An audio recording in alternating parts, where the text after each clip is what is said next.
when did you find out that you're going to try again in Eurovision? After the cancellation, actually, the delegation, I heard that the delegation in another interview said that they they asked me quite soon because they were afraid if I was going to another country or something like this. So they asked me quite soon, and of course I wouldn't go anywhere else. I mean, I'm good in Switzerland, and also because I think I can really represent Switzerland with the multiculturalism from here. I mean, and I think it's also, I would love to show to everyone that we have also music in Switzerland, and that we should take care of those artists that they are giving up here because there is no structure to make music if you want to make music here. So yeah, so I mean, I'm really happy that I'm here again, and this time for real. And yeah. Did you have any other country as a backup in your?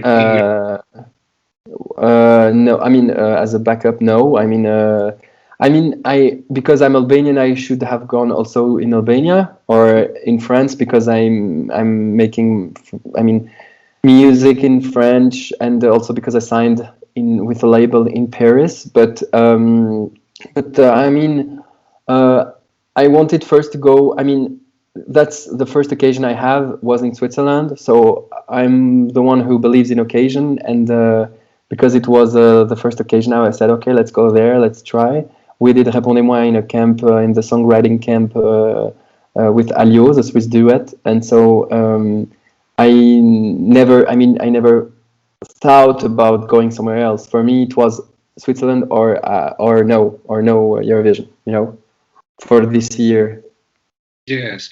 When did the whole music journey started for you? We know that your discography started in 2018. You participated on The Voice of in France in 2019. But when did everything started? When did everything start for you regarding music?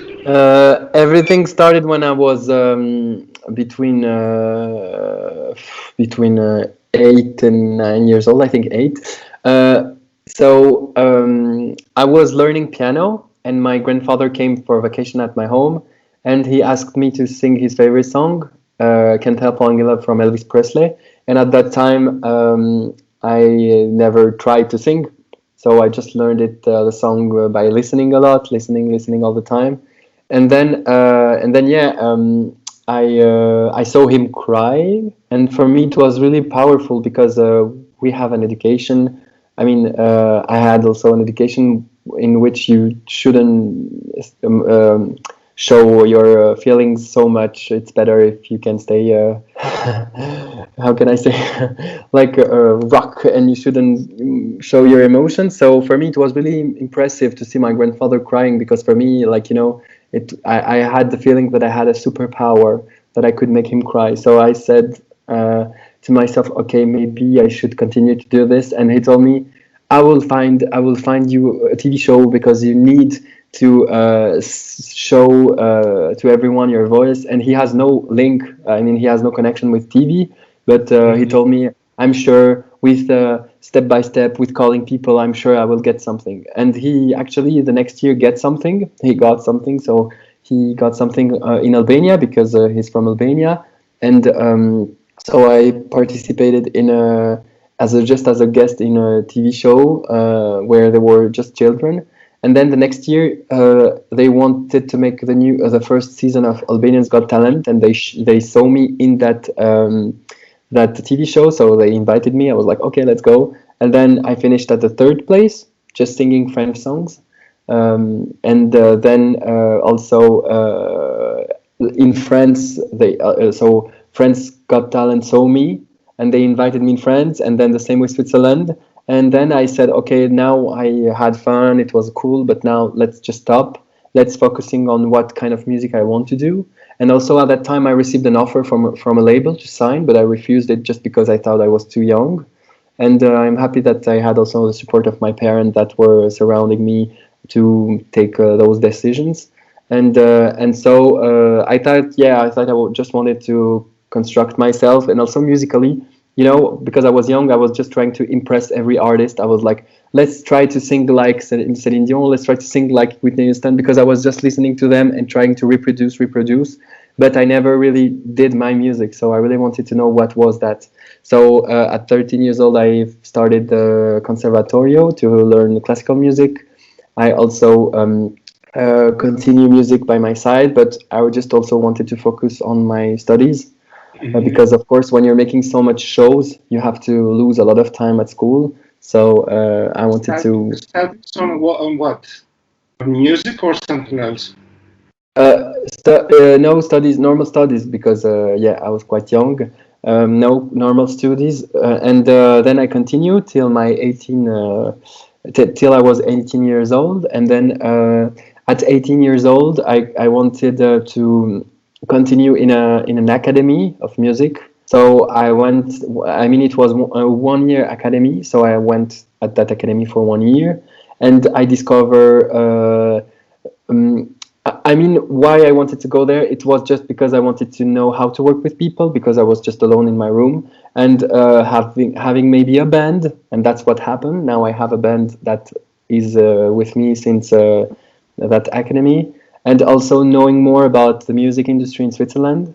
And so it was really a beautiful year. And the last concert of that year in that academy was in a festival. And my mom filmed me, and they sent that video to the voice production. And so she didn't tell me. So the voice production called me per phone, and they asked me if I was interested to do the show. Then I was a bit afraid, because I was like, oh no, I don't want to lose everything that I constructed with my band. And because sometimes when you're doing alone things, then the band can be like frustrated. But no, it wasn't like this. They were super supportive. So I did the voice, and then when I finished the voice, a Swiss duet from Switzerland saw me in that The Voice, and they told me that they wanted to make a songwriting camp with me. So I did that songwriting camp.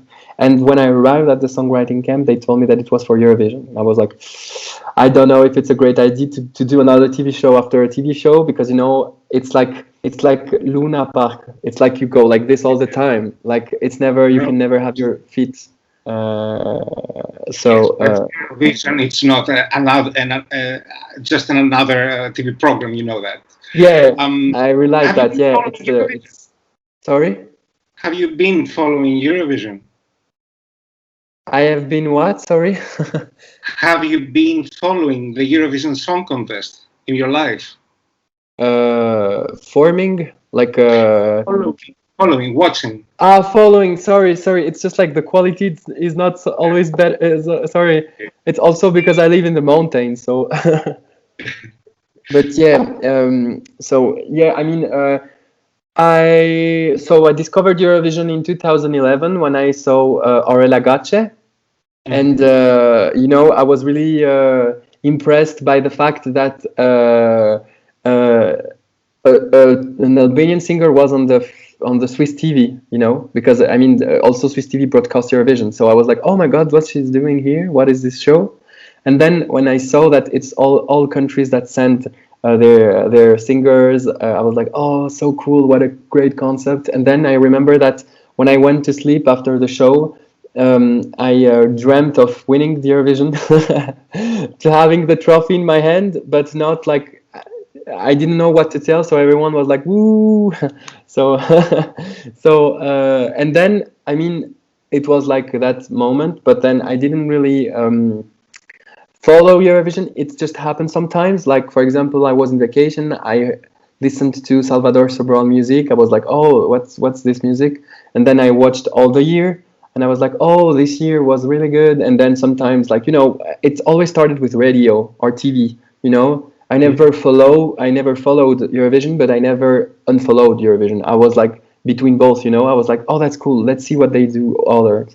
And yeah, and sometimes I had great surprises, like I really like, for example, now, for example, I like Beautiful Mess from Christian Kostov. I remember I was shouting, because I was like,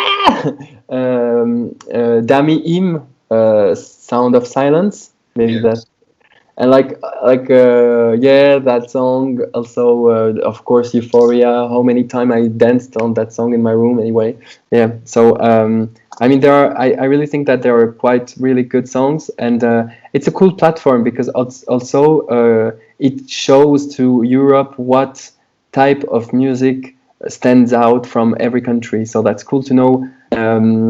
If we are more advanced, if we are still in love with the 80s vibe, if we are still in love with the big voices vibes like Céline Dion, like, and it's cool to know and to understand what's the country's standards.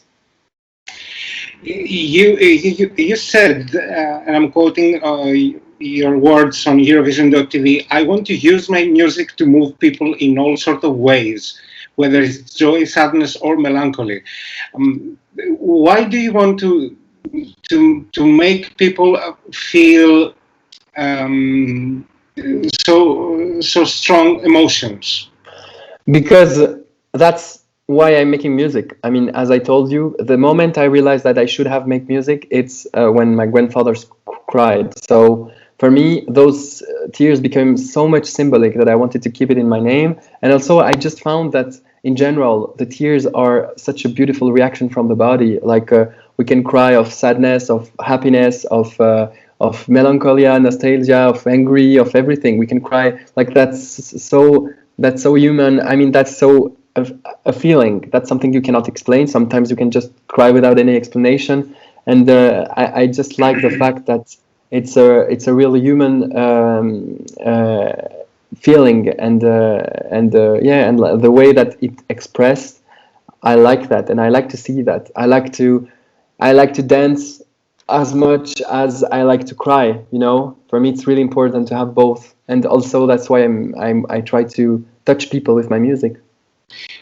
So, what was the first emotion that got you into creating your Eurovision 2021 entry? The first feeling. I mean, this song speaks about the feeling of being exposed. Like, I mean, I'm explaining. First, the song was written in English, and it was, the song was named Ground Zero. Ground Zero is the center of an explosion, an atomic explosion, and then the signification of that word became more famous with the 11th of September 2001. So, I mean, I really like the fact that it means something cruel, but at the same time, it could mean, you have two possibilities to see that. You can see just an explosion, but you can see also, okay, the explosion was horrible. Now maybe let's find how we can rebuild it, how we can recreate something maybe better and learn from our mistakes, or learn from our pain, how to be more stronger, how to fight those things. And I like the fact that it's really metaphoric, and at the same time, it could be so real. I mean, for example, you can speak about a real explosion. That's what I wanted to do with the video. So that's why we can see the car crash, because also I have a special link with the cars, because once happens to me too. I mean, I was with my best friend coming from a vacation, and my car started to burn.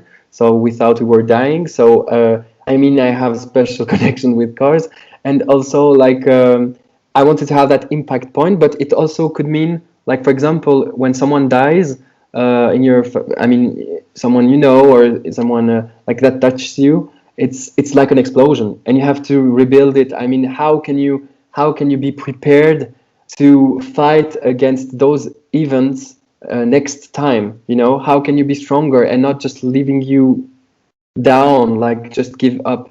And that's the song speaks about. That is what the song speaks about. So it's just like a song, like I'm describing that feeling of having that wind of explosion in you coming, like, and then you have two reactions: you fight against that, or you give up. And actually, the song is a really optimistic song. It speaks about tout l'univers. In French, we say you have to see further. It means you have to see more optimistic. Like you have to have a projection of what could happen next, not just like being sad of what is happening now. You have to see what can we do after, if you want to fight for that. Yes, but in what level are you focusing? Are you focusing on emotional level of someone that can restructure or restart his life after a bad relationship, a bad career, a bad professional life? Or are you talking about maybe something more generic, social? I really didn't want to speak about one situation. I just wanted to speak about, in general, that term because we don't have that expression in French, and I was so fascinated by that expression that I wanted to have it, but in a whole song. The feeling of that expression, but in a whole song, and that's why it's like tout l'univers. And I wanted to, as I said before, I want to say, hey, there is always something positive and something negative. Because the thing that is positive is like you can rebuild it how the way you want to do it. So try to think about that, even if it's super difficult. But Mhm. I mean, but that could relate to everything. If you say, for example, the situation now with the corona, you can say, hey, I'm at home, I cannot do anything. Okay, now you cannot do anything, but what could you do when it's going to be over? Will you stay like this? Will you just stay at home and not enjoying your life, or are you going to spend your life as much as you can, making your dreams come true and not just having dreams and regrets, and just leaving your life, or are you giving up? You know, that's the message. So you are against of giving up. Um, and I guess it's going to be a solo performance in Rotterdam. Well, that's a good question. So I guess it also has a good answer, but you're not giving. I mean, I I wanted to try something I'm not used to try generally, but I don't want to put too much suspense, because I don't want to put too much expectation to the people, because it's gonna stay myself, it's gonna stay authentic. I mean, for me the most important value is sincerity, so I'm just gonna try to be myself, and I'm sure that I mean I'm sure that's why people liked my songs. It's they really supported me for Répondez-moi, and now they are really supporting me for Tout l'univers, because I think that they really understood who I am and what I want to be, how I want to present myself. Because I mean, it's just I'm just trying to be sincere. I'm not trying to just make a song to have more points. I'm just making a song that represents me, and I will make the same with the staging. I chose the staging with Sasha, of course, because I think that she's really, really talented. I mean, I don't think, it's a fact. She's really talented. She did really great performances from Lorraine till Luca Heni. Like there are some crazy performances, like Christian Kostov also, and that like those so many genuine idea. Like for example, with Luca Heni to work with the format, with Christian Kostov to work with those effects that are going on directly on the camera. I mean, she's always innovative, and that's what I love with her work. And so I will try to be myself, and maybe a little bit innovating, maybe, for me at least. Now we have May 6th.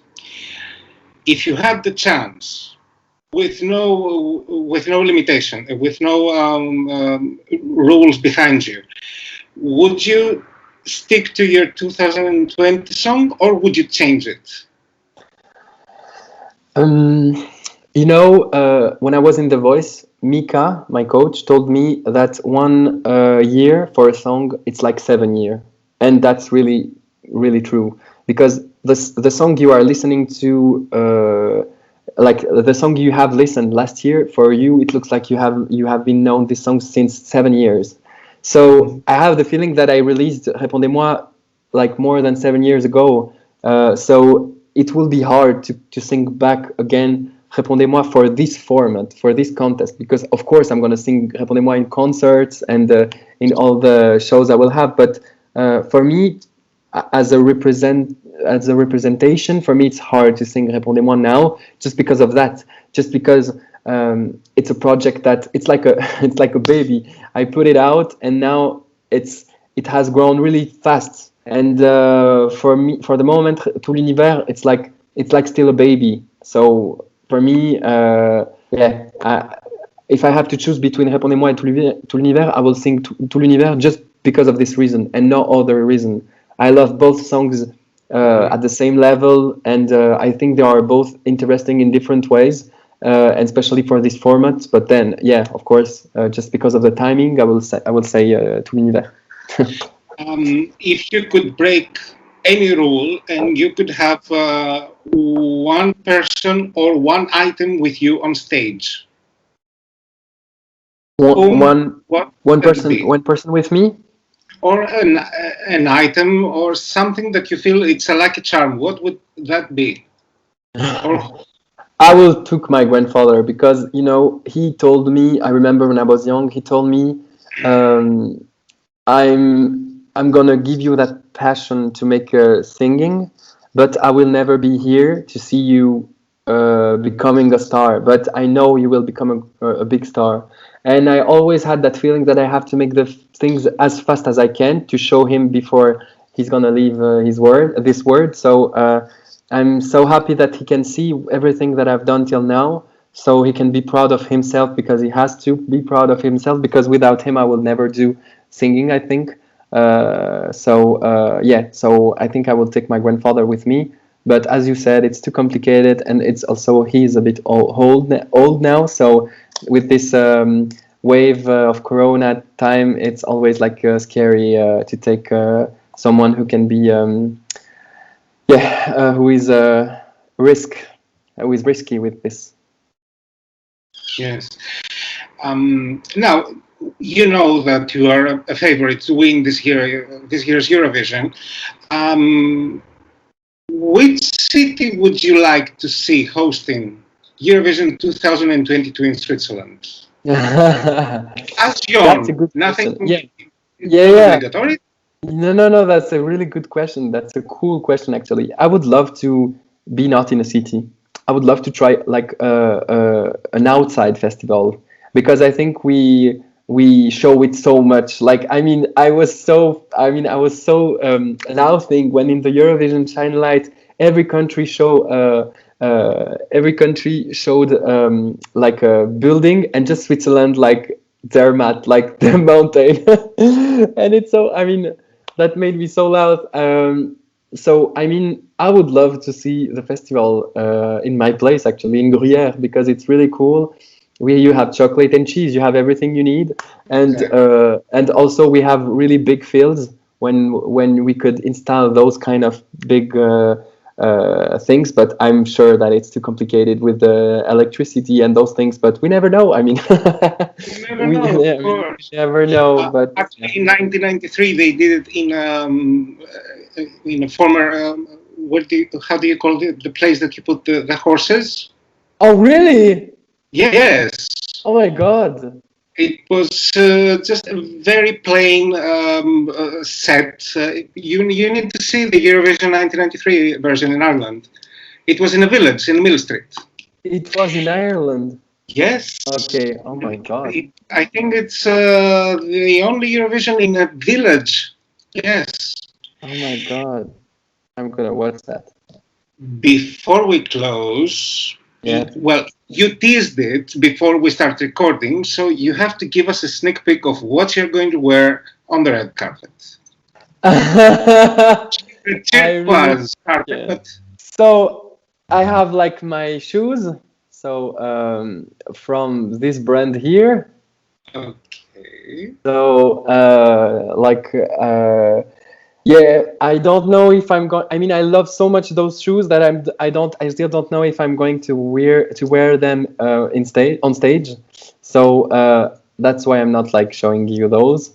And actually, I also cannot show you my some elements of my outfit, because some of them are in the live on tape, and I don't know if I don't know if some of them will be.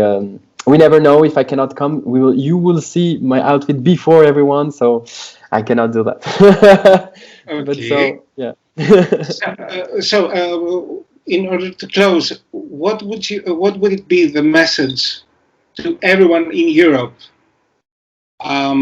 so they can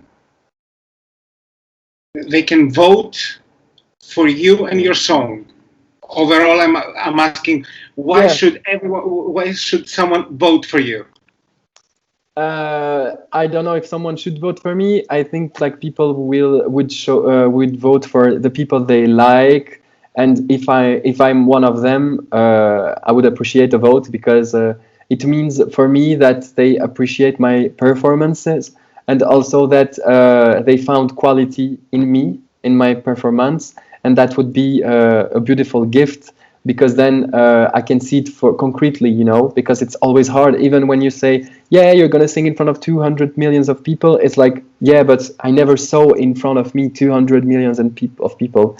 So it's a concrete way to show me a support, and that would be amazing. But people have to vote with their heart, and yeah, that's all. And I hope I will try to touch their hearts. Well, the truth is that whether someone likes your song or not, everyone admits that it's unique. That's a big asset, trust me. That's the biggest comment you could give to me. Like, that's the biggest positive comment. Thank you. Jon, thank you so much for this. It's 27 minutes interview. We're going to edit all night, but it's going to be published soon. And nice. I truly wish you all the best. Switzerland deserves to win, especially with a song and an artist like yours. Oh, wow. I truly wish you all the best. Thank you. I can't wait to see your performance. Thank you. I hope you will like it, and take care of yourself. And thank you for this moment. Bye-bye. Thank you. All the best. Bye. Bye-bye.